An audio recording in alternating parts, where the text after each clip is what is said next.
So what I have written down here, it seems like what you're saying is the scam sort of. You wrote a book on propaganda here, so I figured you're probably the best person to ask.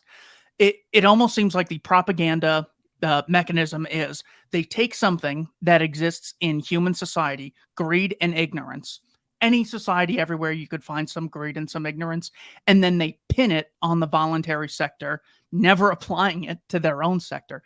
Is that the heart of the propaganda that the Sunsteins of the world are pushing?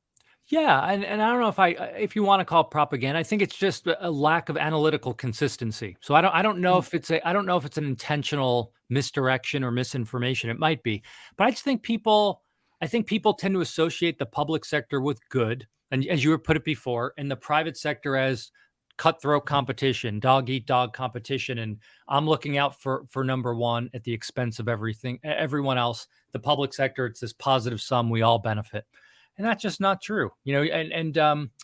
As you pointed out, greed is a social constant. It has existed with us forever. I remember hearing, I forget who said it, but I like it, so I'm going to borrow it, and I give credit to whoever came up with it.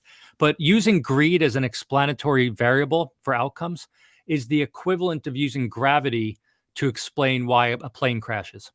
If a plane crashes, someone says, why the plane crash? Gravity. That doesn't explain it because, of course, lots of planes don't crash. And so there has to be some other explanatory factor or factors that can help us explain it. I think it's the same logic here.